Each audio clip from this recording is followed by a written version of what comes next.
Hello, good evening, everybody. I can see everybody coming in. We're just going to wait around 5 seconds for people to log in, and then we will start our Sappy Hour.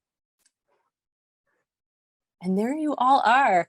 Hello, and welcome to our very first Ontario Breeding Bird Atlas Sappy Hour of 2022. My name is Emily Rondell, and I'm, talking right now. I'm kind of hosting tonight. But yeah, welcome. We're having a really interesting session tonight, which is kind of a celebration of all of the things that have been accomplished and learned in the first year of Atlasing and what we hope to accomplish in year 2 as well. So if you've never joined us for a Sappy Hour before, essentially what it is just our take at the Atlas of a happy hour where Atlas staff share some information with you, and you can kind of share your questions and inquiries with the Atlas staff as well. And yeah, if you are joining us as well for the very first time, just before we really get started, we'll go over some logistics. So you may be joining us on Zoom tonight. In fact, we have well over 100 people here on Zoom. If you are joining us and you have a particular question about the Atlas or, a question for our panel here, who I'll introduce in a moment, please put that in the Q&A section rather than the chat part of Zoom. And you can find all of the different tabs on Zoom by hovering your mouse either at the top or bottom of your screen. We also have a chat function, but that's more for things that you may not need answered. If you are also joining us from Facebook tonight, because we're across all platforms here today, it's a little bit easier. You can put both your comments and your questions in the comment box on the video that we're in right now. So that's just kind of how to get ourselves oriented for tonight. And before we start with anything really substantial, I'm just going to start us off properly with a land acknowledgement. Because although it can seem a little bit strange, given the fact that we're tuning in from all over Ontario, and maybe even further afield too, if you're a fan of Ontario breeding birds, but you're not actually in the province, we are all, regardless of where we are, situated on Indigenous treaty lands and traditional territories. So personally, I'm in the Toronto region right now, and where I happen to be, I am on the treaty lands of the Mississaugas of the Credit First Nation, as well as other Anishinaabe of the Williams Treaty. And I'm also on the traditional territory of the Haudenosaunee, and in particular the Seneca, and also the traditional territory of the Huron-Wendat as well. And I'm also on Dish with One Spoon Wampum territory, which is a pre-colonial treaty between the Haudenosaunee and Anishinaabe. So really important for you to consider, what lands you may be joining us from as well, and kind of give a moment to put some thought into that. If you're not sure, we'll put a resource, a link to a website in the chat, and we'll do that both on Facebook and on Zoom. So if you're not sure where you are and whose lands you're coming to us from, you can figure that out pretty easily. So thanks for that, for the land acknowledgement. I think what I'll do next is we'll just introduce who's here with us. If you've ever joined us for a Sappy Hour before, this should be pretty old hat, because this is a pretty core group that you've seen on your screen, hopefully a number of times. But in case you need a refresher, we'll start off with Mike Cadman. And as I introduce our panel, they'll wave. Mike's already waving at you here. Mike is the coordinator of the entire Atlas project. He, in addition to coordinating this Atlas, he coordinated the 2 previous Ontario Atlases that happened 20 and I believe 40 years ago. So he has a wealth of information on that. We also have Kaylin Bumelis here tonight. She's the assistant coordinator of the Atlas. If you've ever interacted with the Atlas in pretty much any way, shape, or form, you've probably interacted with Kaylin. She does, a variety of different jobs and roles for the project, including, doing stuff on the website, dealing with regional coordinators, and a million other things as well. We also have Mike Burrell here tonight, and Mike Burrell is an enthusiastic Atlaser, but he's also on a variety of the steering and management committees of the Atlas. He chairs the Significant Species Committee, and he's on too many other committees to, I think, count, including the Volunteer Committee and a number of others. We will be joined very shortly, if we haven't already, by Adam Timp as well. Oh, he's here. Hi, Adam. I didn't see you before. And Adam Timp is a logistics coordinator with the Atlas. He's also on a number of committees, including the Northern Subcommittee and dealing with how to get people up into the North and all sorts of other aspects of Atlasing as well. So as I said, just before I actually hand it over, and stop talking for good, we have a pretty interesting program tonight. Normally with Sappy Hour, we share information with you for half of the program, and then we take your questions for the latter half. And tonight is no real exception, but we're switching it up quite a bit. So we're going to start off with Mike Cadman, who's going to just be sharing some of the things that happened in the first year of atlasing, kind of a year like no other in atlasing, lots of interesting challenges, lots of amazing achievements. He's also going to be sharing some things that we hope to do a little bit better in year 2 and what we're looking for from atlasers. So that will be very exciting. Then we're going to shift into a lightning round, a quiz lightning round with prizes, which we'll explain a little bit more fully later, and Mike Burrell will be leading that. Then we're going to share some highlights, some atlasing highlights that you, our atlasers, have sent in over the year. So if you did send in a highlight, we'll see if maybe yours gets read out loud on screen tonight. We're going to take your questions, comments, thoughts, everything like that after that. And then we'll wrap up with some announcements and reminders and things like that. And with no further ado, I'm going to hand things over to Mike Cadman to share some highlights of year 1. Great, thanks very much, Emily. I'll just share my screen. And it looks like that's up and running. I just have to put this into slideshow mode. And that is hidden. Okay.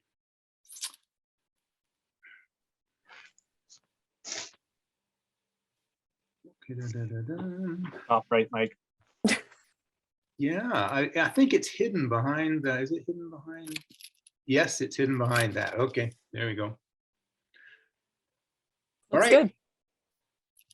Well, first of all, apologies to Sarah Rupert. Sarah made up this wonderful logo for us, the Sammy the Sapsucker, and we've done terrible abusive things to it.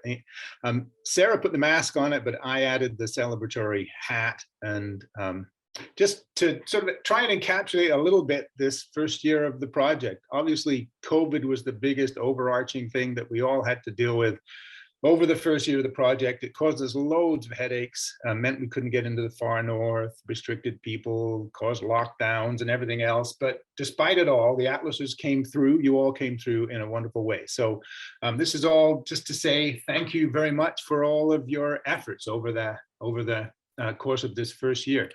I'm going to give you some summaries of the data that we've come up with so far, show you some maps towards the end, and then hand things off to Mike for some quizzes.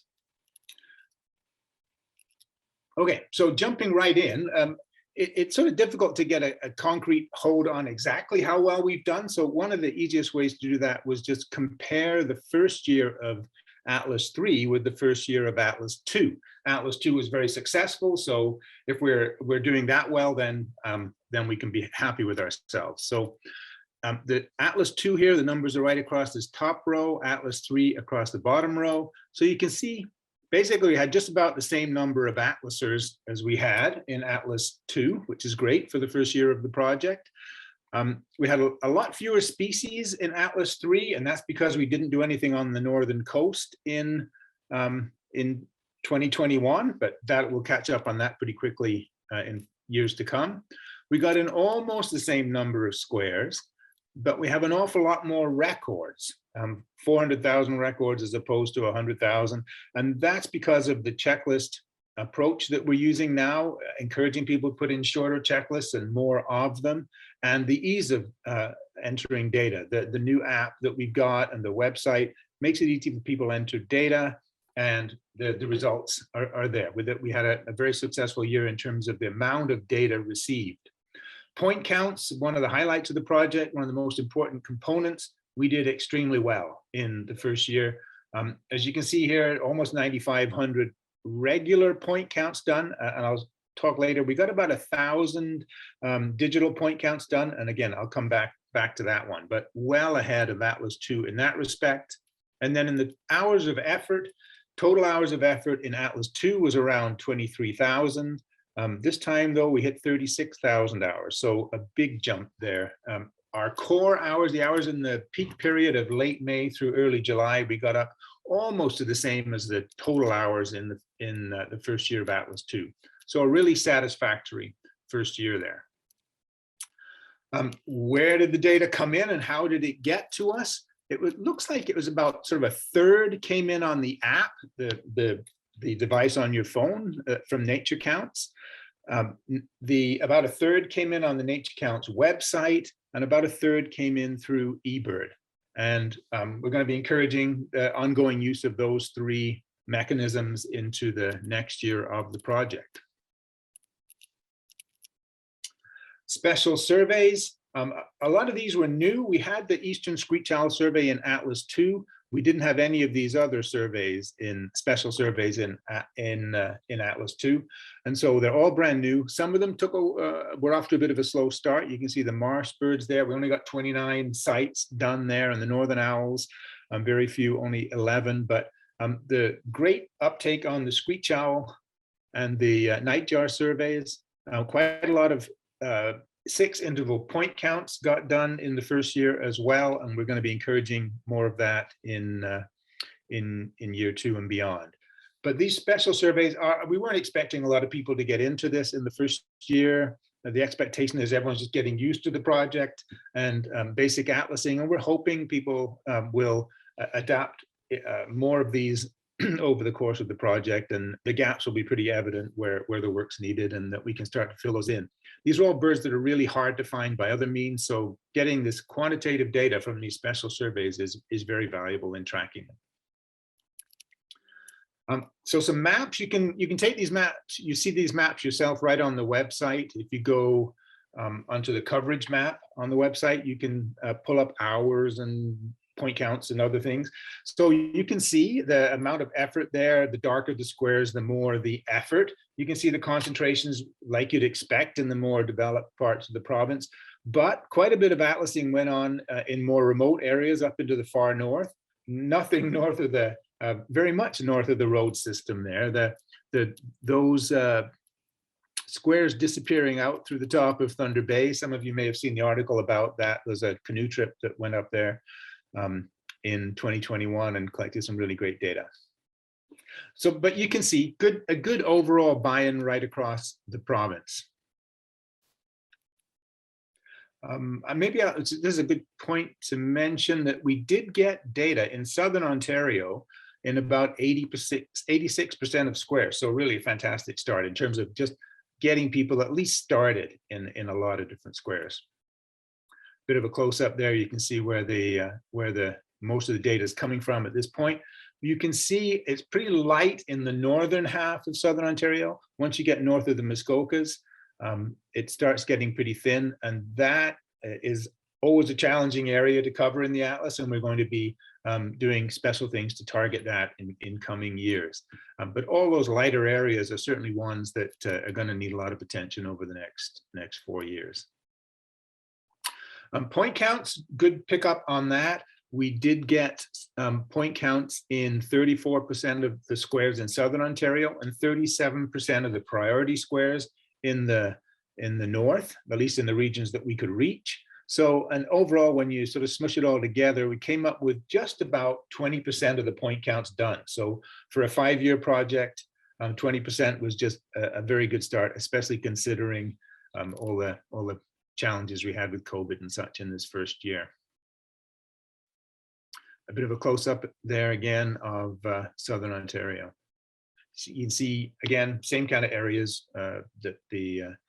where the coverage is light, where we need to concentrate in the future. So digital point counts, the little picture at the top right there is of a Zoom H2N unit. All of the regional coordinators have those, and would encourage you, if you don't know your birds well enough to do point counts in the field on your own by ear, then you can go out, use this device, record a point count, and experts will interpret that. And those data will be put in as point counts into the system. Special thanks to the folks listed on the left here who, all of the folks who did digital point counts are listed there and the number of points that they did. Just a fantastic effort on their parts. It was great to get this ball rolling. And as I said, we're hoping more folks will get into this in the coming years. You can see the big blob there with 556 point counts. That was, we hired a couple of students for the summer in Sudbury. Again, we're targeting those areas where we know the coverage is going to be low. So get a big jump start up in that area. And a lot of those points are already interpreted. The data is not quite yet ready yet to go onto the website, but we will be getting that up in the very near future. Unknown to most atlasers, there's a big component to the project going on behind the scenes where particularly the folks in the Wildlife Service are making available to others who are working in the North, the Ministry of Natural Resources staff and park staff and First Nations right across Northern Ontario. We're giving them what are called autonomous recording units. And you can see some of the communities that have been lent to and the number of machines that they took.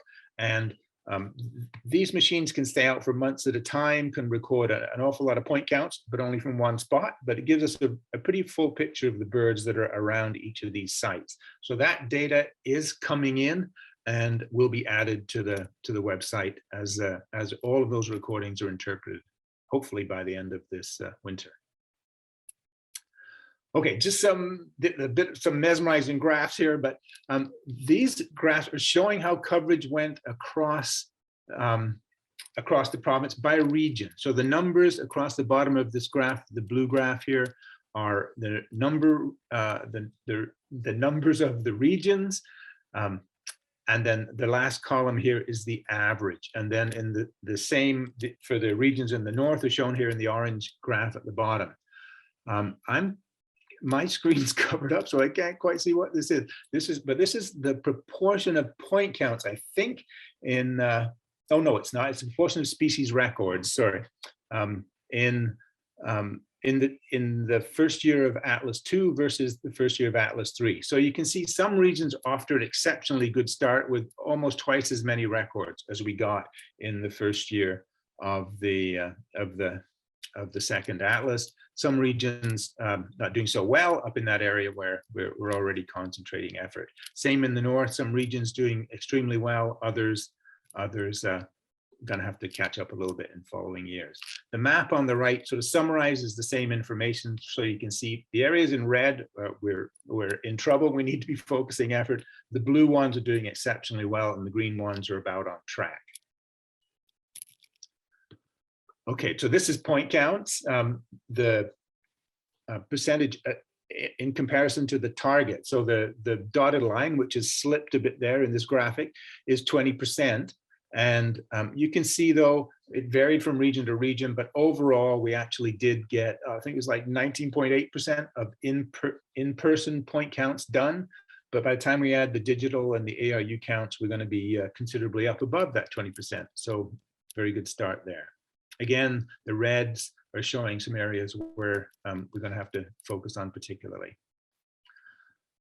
And this is the ratio of number of participants. Even though we had just about the same number of participants, people moved around a lot more in this Atlas than they did in Atlas-2. So quite a lot more participants in most regions right across the board. So very encouraging there. And thank you for helping make that happen. Some quick highlights for the project. We did get over 20 breeding evidence for over 20,000 species at risk records in the province, which is just excellent start.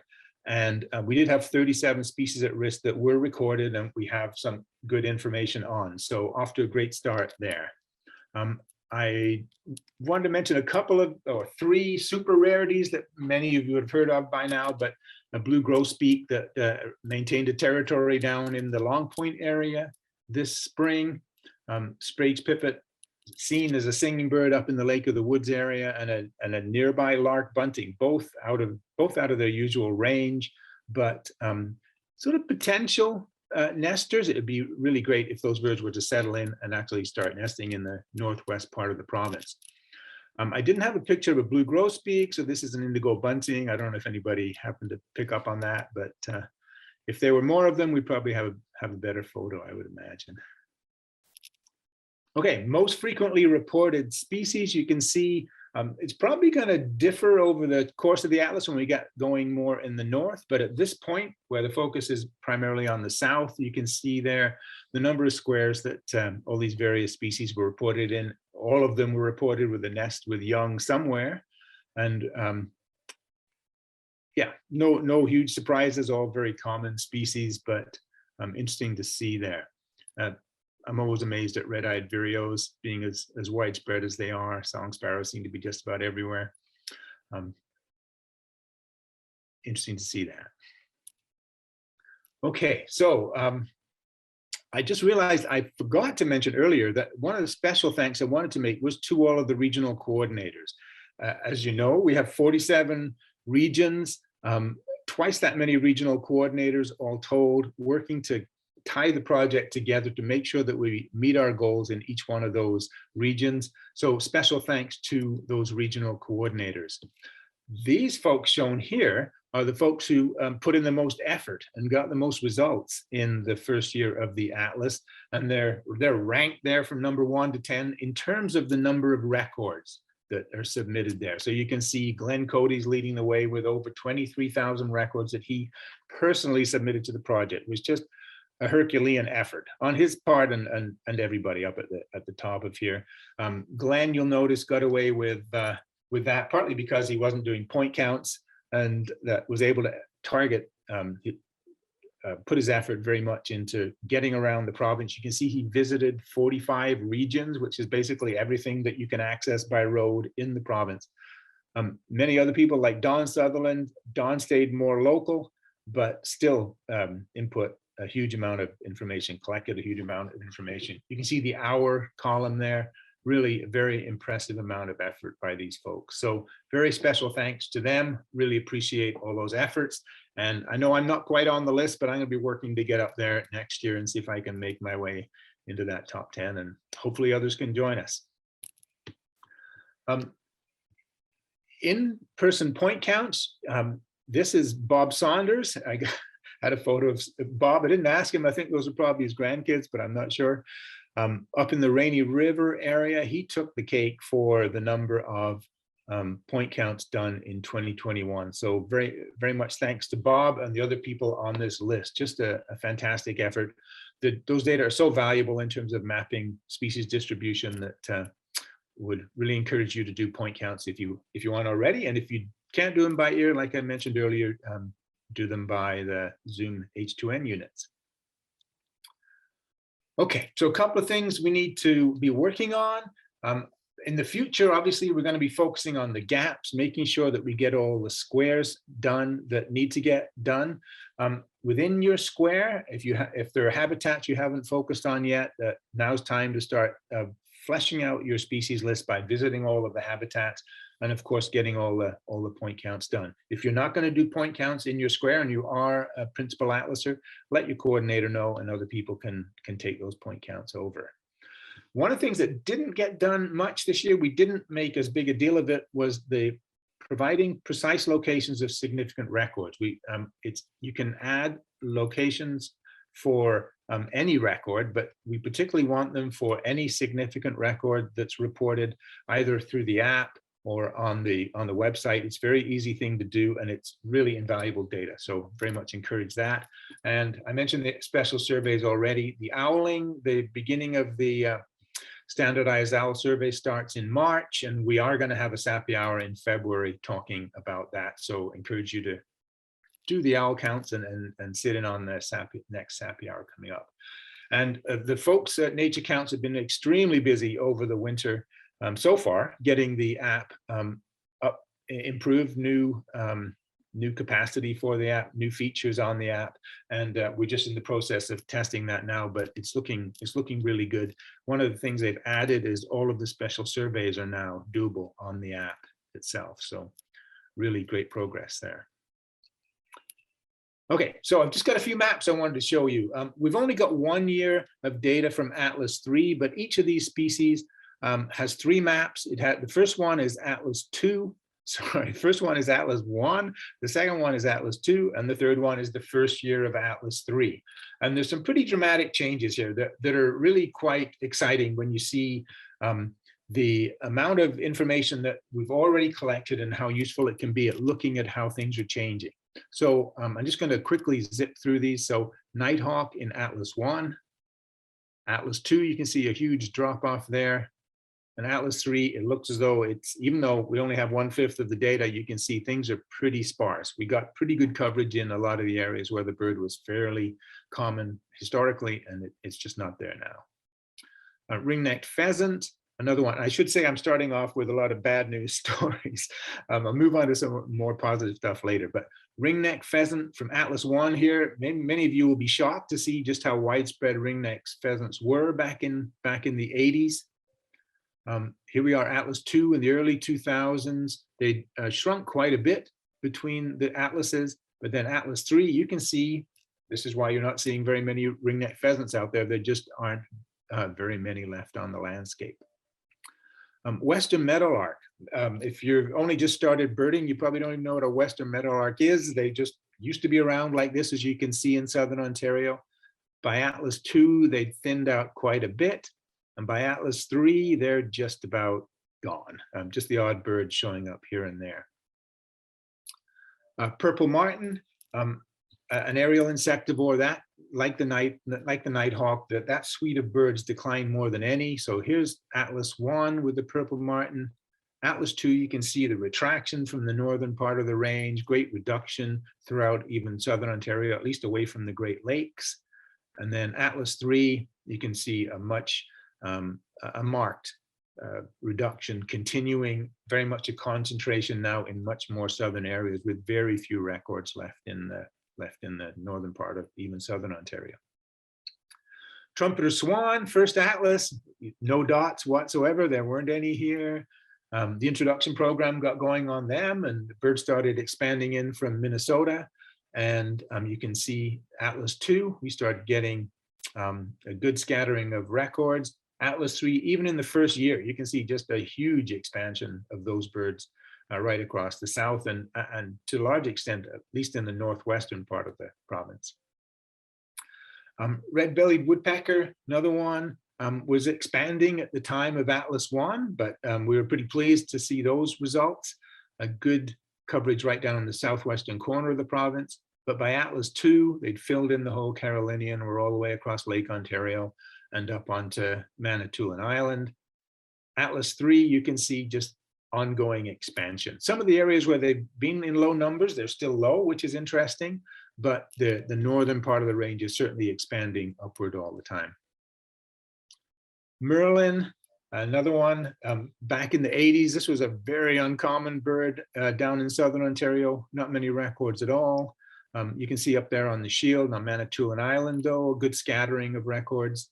Atlas-2, though, we were shocked to see the extent of the increase in the Merlin. It was sort of mind-blowing.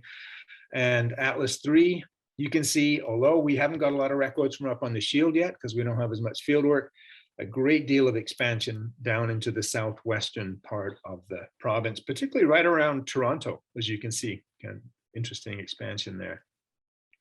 Wild turkey, this one's fairly dramatic. Just started to reintroduce birds in the early 80s. By the 2000s, yeah, they'd expanded pretty far. And you can see the expansions continuing, moving up into Sault Ste. Marie and up into the North Bay area after only 1 year of Atlas-3. I think this is the last one, but bald eagle, which was just an amazingly uncommon bird, hard to find. I had to go to a few well-known locations to see them back in the 80s. By Atlas-2, expanded considerably up on the shield and across Lake Erie.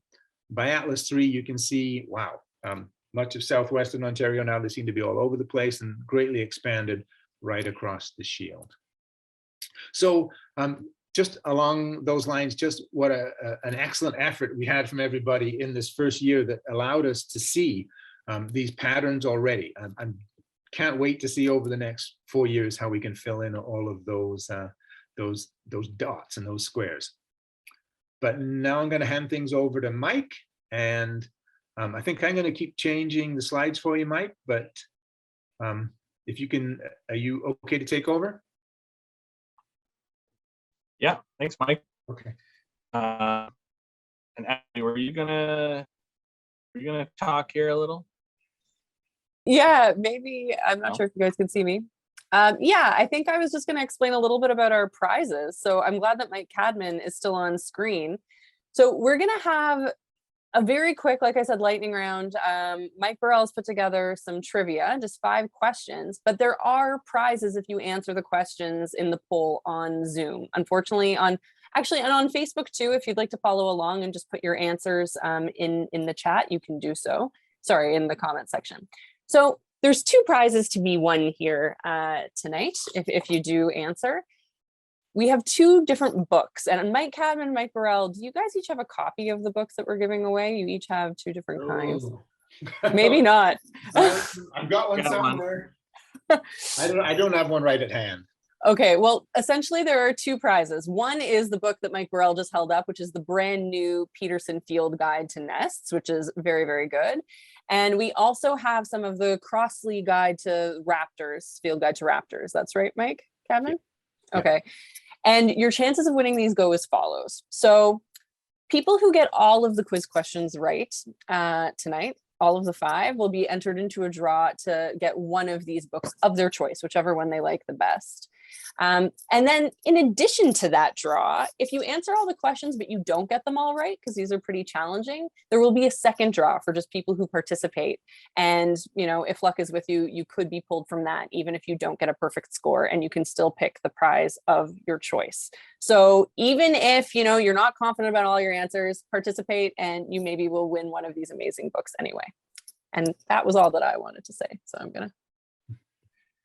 And I have to admit, I made some of these questions pretty tough. So if nobody gets every answer right, then we will still give out 2 prizes. So don't worry.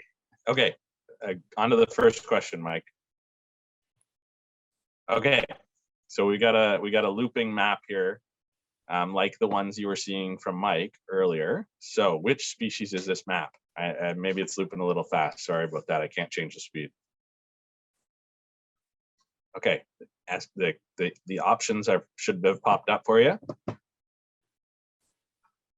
So we've got a map and votes are coming in. Excellent. All right, yeah. Still coming in. Oh, we're getting good participation. Okay. Still coming in. Okay, I'm gonna give 5 more seconds.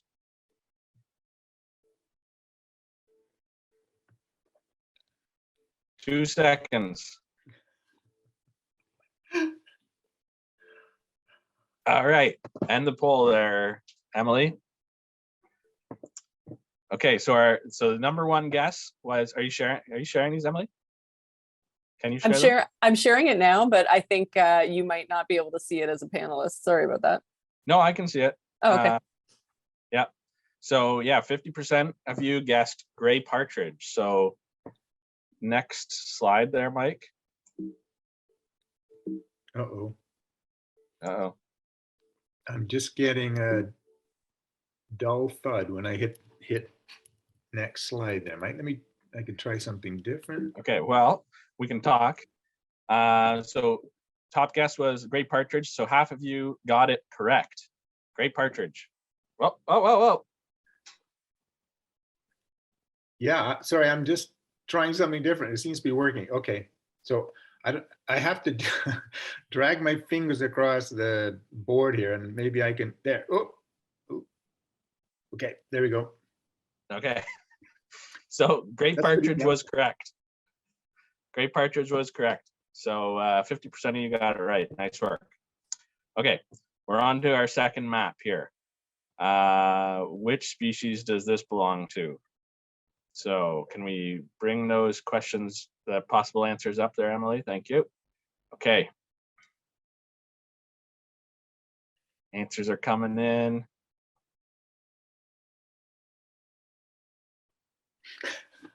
Lots of answers coming in. It happens fast enough. It's pretty tricky to relate the map to the Atlas number. That's okay. Adds to the challenge. Yeah. All right, we're gonna give it 5 more seconds.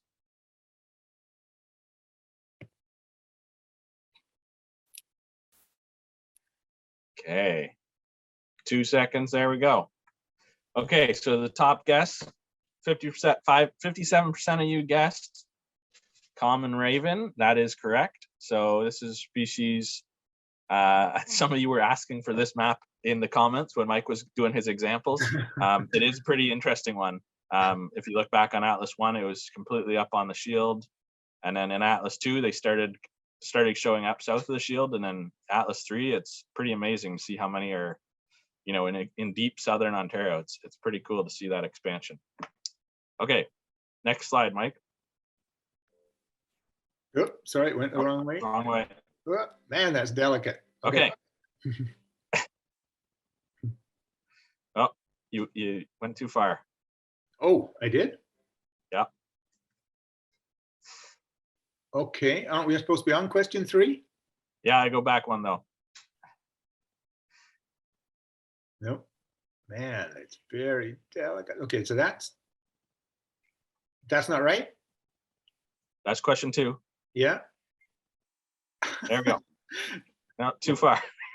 Yeah, and like it's crazy delicate. Oh my goodness. I need to be a surgeon or something. Okay, so that's it there. That's Okay. it. That's it there. So hopefully none of you were paying attention. But maybe this is the gimme here.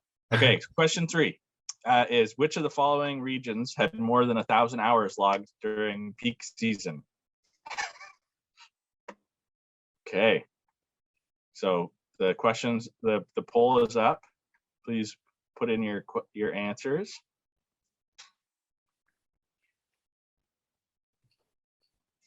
Lots of good choices here. Some powerhouses of atlasing.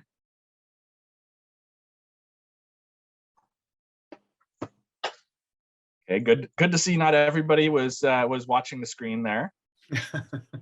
Okay, we got all right. Can we end it? There we go. Okay, so 65% of you guessed Peterborough, which was the correct answer. But 21% of you guessed all of the above, which was a good guess. But in fact, Peterborough is the only one of those regions with 1,000 or more hours during peak season. If you can tab forward one slide, Mike, it'll show that little snippet. Mike, maybe just try tapping or clicking onto the slideshow and try doing it the old-fashioned way before we do it the way that you've been trying. There we go. Yeah. There you go. Okay, that'll do it. So there's the regions. Ottawa, Muskoka, Simcoe, and Peterborough are the 4 regions that logged 1,000 hours. So pretty impressive stuff. Those other ones were pretty high up there too. So that was a tough one for sure. Okay, question 4, Mike. Okay, we got this down pat now. Okay, so you can pop up the poll there, Emily. Which species had confirmed breeding evidence entered in year 1? So these are all fairly uncommon species. Which one of those species, or all of them, or none of them, had confirmed evidence added? So we've got evening grosbeak, prairie warbler, rusty blackbird, northern hawk owl, short-eared owl, white-eyed vireo, and then of course we have a none of the above and all of the above. I have to say this is a pretty tough one. So question, yeah, people are a little slower on this one, thinking about what they want to say, and it's pretty evenly split. The answer wasn't revealed either on this one, we've noticed. Excellent. Sorry, guys. Sorry.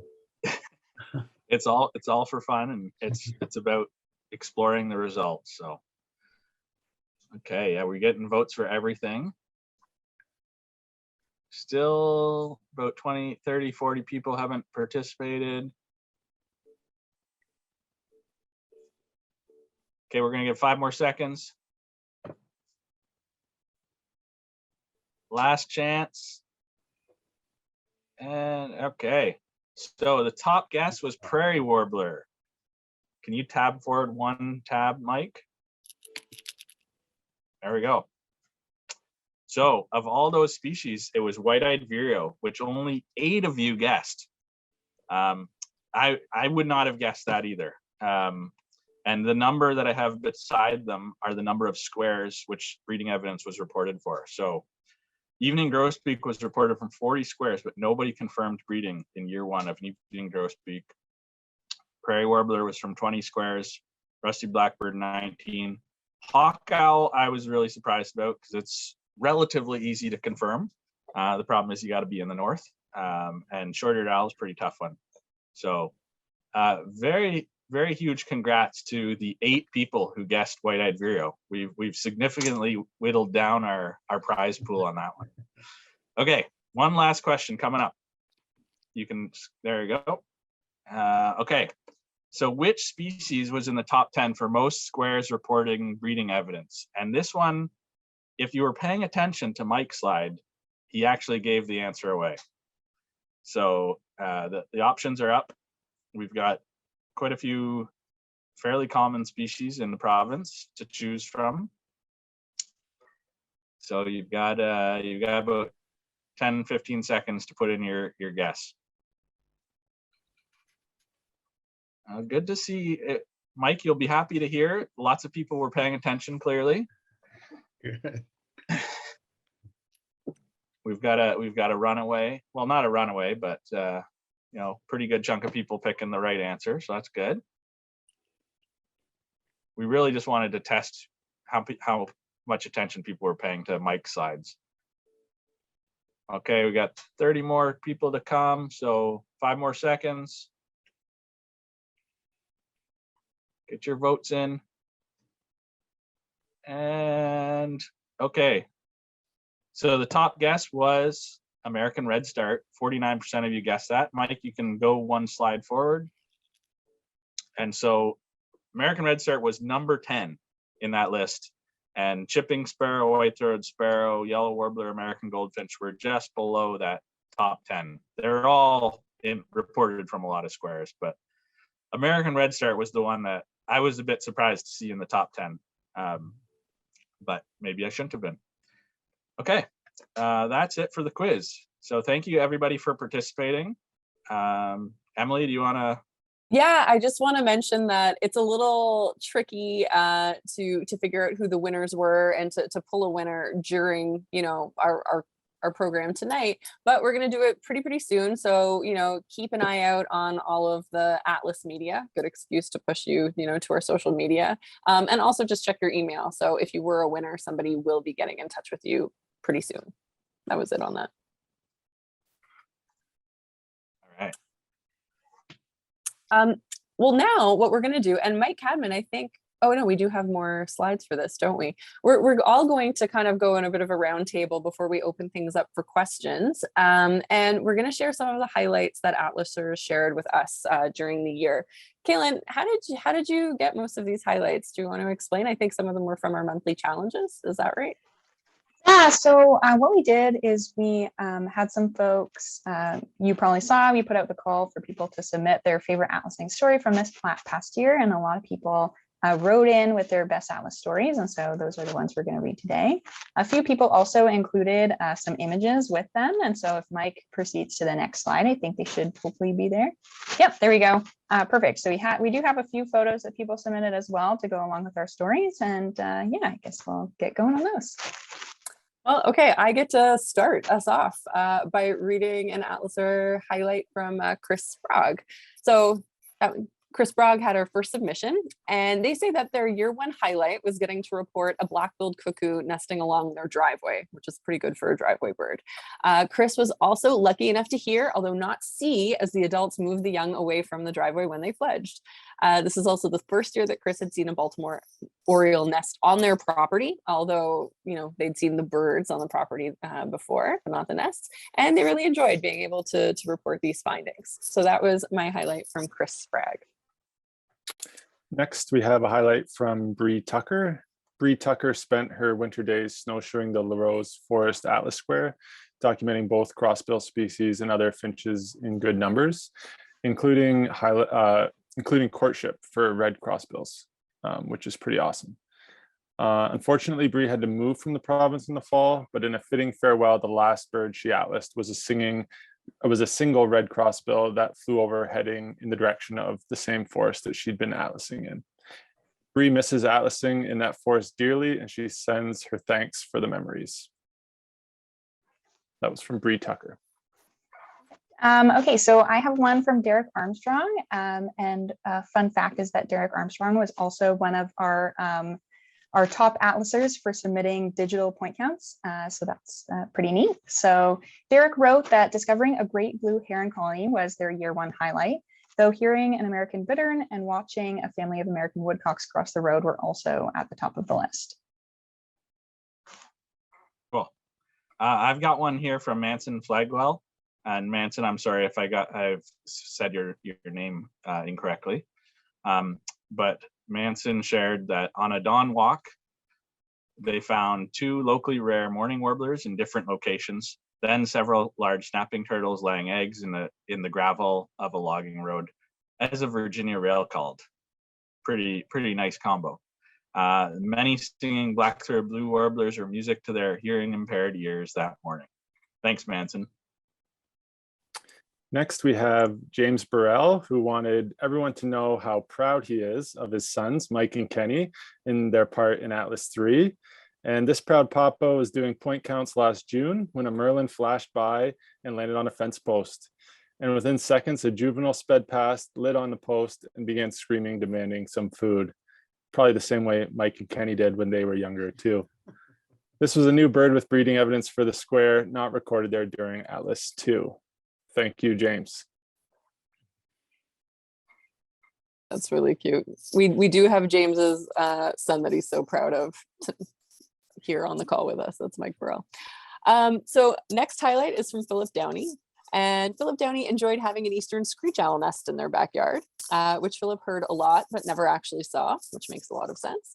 Philip was also happy to add new species to their square that weren't recorded in the previous atlas. So those included bald eagle, common raven, and a few others as well, which they're going to leave us in suspense about apparently.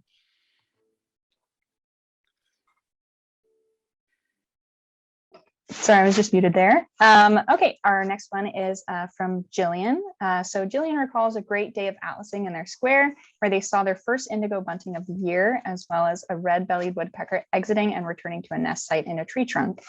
In the same square at the same location, they also saw an eastern bluebird sitting on the fence.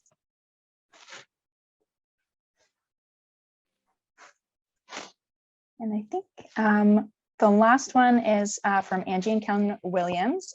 So Angie and Ken got to survey using a new toy, a not so gently used, tattered and patched ATV.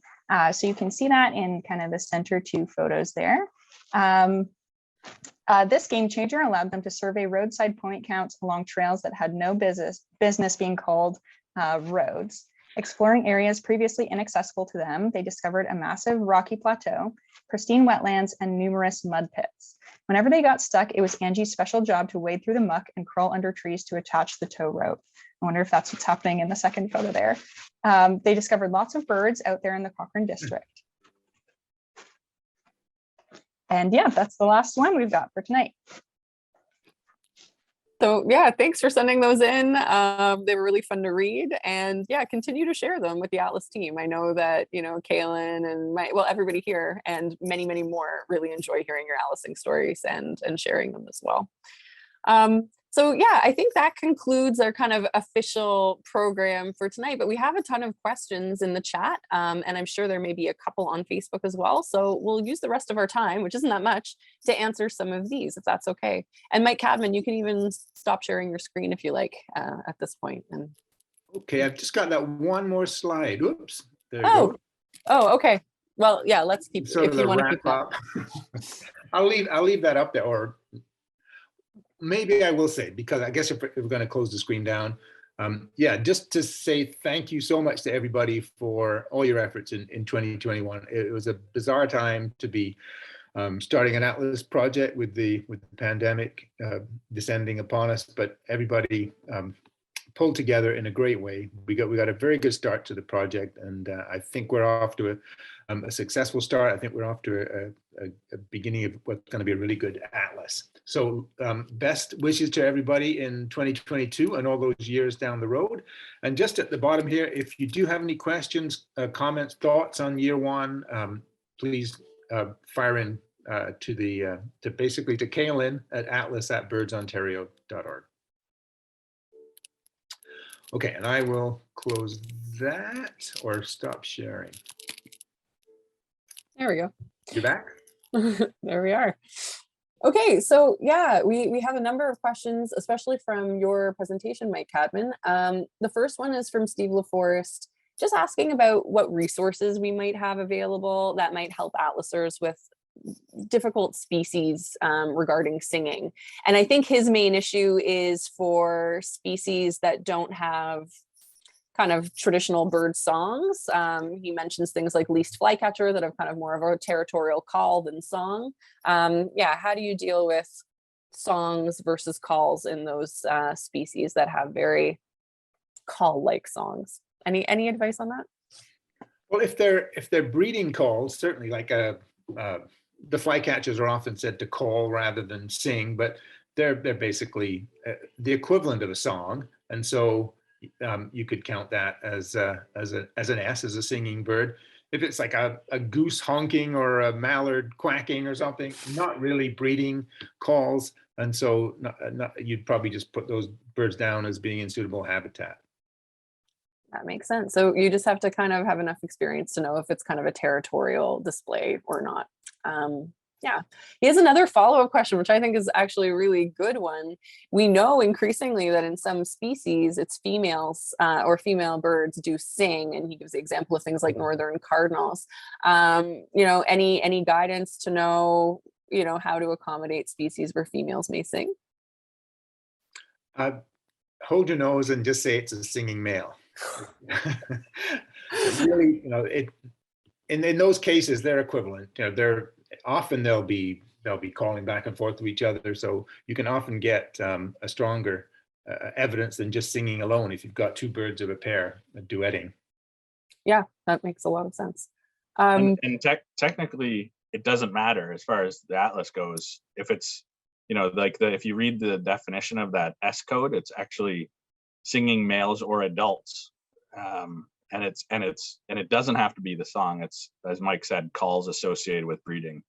And there's the one really cool feature we have with the data entry, whether you're doing the app or the website, is if it's a species where there is not like breeding associated vocalizations, there will be a warning if you try to put the S code in and basically say, hold on, like that's pretty weird code to use for that species. So there is some built-in warnings to help you with that sort of thing. That's a great point. And yeah, I guess in the species where, both males and females do sing kind of on territory, it doesn't really matter if it's a male or a female. It kind of denotes the same level of breeding evidence in some of those cases too, right? So good question though, Steve, I think. Okay, here's another one that I think is really, this is a great one. This might be one for Mike Burrell. Maybe Adam has something to say on it too. What constitutes a significant record? We talked a little bit about exact locations for significant records. What are those? So a significant record is a record of a significant species. So that's a bad definition. But if you're entering, again, when you're entering through the website or the app, or if you're doing eBird and then bringing them in, you'll see a little symbol beside some species names, and those are the symbols that denote the significant species. So they could be regionally rare, provincially rare, or it could be species of interest. And if you enter those, there should be a flag built in on data entry that says, this is a record of note. Please add details. And for a lot of those, what we're really, really hoping for is people to use that add location option in the app or the website, where you can drop a pin exactly where you saw that individual or individuals. Perfect. Thanks, Mike. Here's another one maybe for you, Mike Burrell.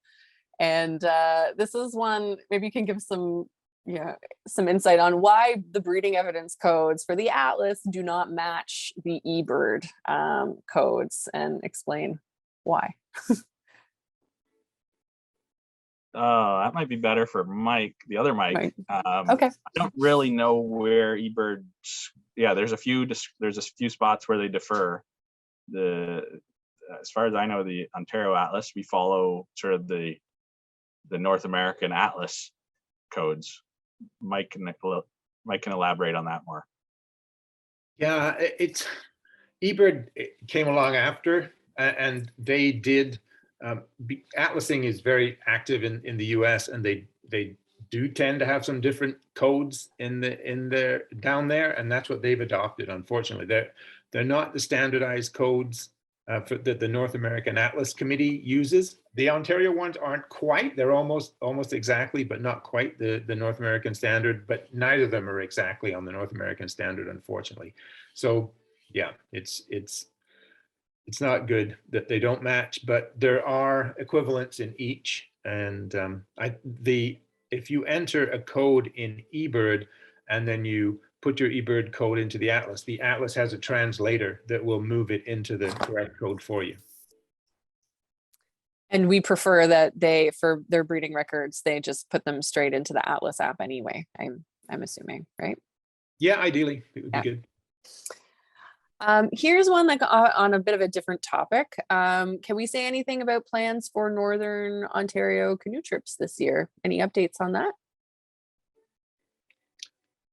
Well, I can give some, and Adam, I'm sure, can give a lot more details as to where things are moving on the ground. But just generally, we're working towards trying to get a number of trips in place this year.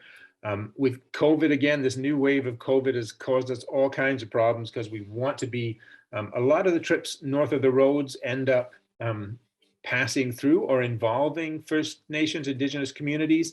And we don't want to do that without telling them that we're coming and making sure that they're happy with us visiting their locations and that we are following their protocols for COVID and that kind of thing. But this new wave has come right at the time we're starting to make contact, and we're just not hearing back from anybody right at the moment. So that process has started, but we're hoping things will loosen up in the next few weeks, and we'll start to get some feedback back, and we can start to get down to some firm commitments to trips in 2022. Adam, you're up to your neck in this stuff. Do you want to say any more? I was just going to add that we're working towards the trips. You know, I'm working with the assumption that we're going to get these trips off. Like that's what we're working towards and planning for and hoping for. So that's what we're working on. And if we get any updates, we'll pass them on, because I know people want to make plans and get excited about these trips too. Okay, thanks, Adam. Well, we're all staying tuned on that. Things change all the time. And we have a bunch of questions, and I think that we'll try and address them maybe even in future Sappy Hours, but just in the interest of time, I just wanted to give, in our final 2 minutes, a chance for the Atlas team to kind of give some updates and reminders, things like that. So yeah, Mike Cadman, I think you had some in mind for us to wrap up with tonight, didn't you? Well, nothing specific, Emily, beyond what I said earlier. Just, okay. Thank you to everybody. That we are going to be having more Sappy Hours over the spring. We are going to be having an event, something like the launch event we had last year, sort of kicking off 2022 seriously. You can be out there atlasing now, but there's not a lot of species that are nesting. But we are going to be getting more stuff going. We're hoping to be able to get together in person in the field this year and be able to have group outings and do some of the normal parts of atlasing that we weren't able to do in 2021. Okay, so it's time to get atlasing again, everybody. And Kaylin, I think you maybe wanted to mention something about our monthly challenge, maybe past and future. I don't know. Yeah, just the current monthly challenge is currently going on. Sorry, I'm hearing double right now. Is currently going on, and so there's a bit of a lightning challenge this month, with the prize being the Peterson Nest book. And so the monthly challenge this month is to find a used nest and enter that into the Atlas. And Yeah, and another thing I did just want to quickly mention is that if anyone does have any questions or any feedback on the website, there's a Get Involved tab, and there's different options to like contact us, to provide app feedback, or to go to the discussion forum. And so those are all some really good places to get some questions answered as well. So I did just want to mention that quickly. That's a really good point. So if you do have these burning questions, we love answering them at Sappy Hours, but you don't need to wait, you know, weeks or a month maybe to get your question answered. There's all sorts of resources for you. And yeah, you can hear from people much faster if you like, or you can wait, and that's okay too. So with that, unless anybody else has any other announcements. I did have one. I Oh. just remembered that I did want to mention tonight. An email did go out to everyone a couple of weeks ago about camping in provincial parks, though. We have, with the cooperation of Ontario Parks, we're able to offer atlasers the capability of camping free of charge in provincial parks while collecting Atlas data, for the purposes of collecting Atlas data. So the way we're doing it, though, we don't want people to connect with the parks directly. You go to the regional coordinator for the region that the park is in, work with them to determine what dates you're going to be there, and the regional coordinator will make the arrangements and then get a letter back to you that you can take to the park and get that Atlas data collected in and around the parks. And the reason I want to mention this now is the parks, of course, are really filling up fast. People can book sites 5 months ahead. So we're already into June, and we don't, want people to be getting sites while they're available. So really encourage everybody to go camping. The areas where we need the most help is in that central and northern part of the province. So great opportunities in the parks up there. Sounds good. We'll make some springtime plans. Okay, well, yeah, with that, thank you so much, everybody. Thank you for kind of helping us wrap up year one and think about what we're going to do in year two. We had a great turnout. We had, I think, at least 170 people across the different platforms. So hopefully everybody's really excited about atlasing. And we'll see you in a few weeks, I think, with some information about owl surveys, and looking forward to that. Have a good night, everyone. Bye. Everyone, have a great night. Bye-bye.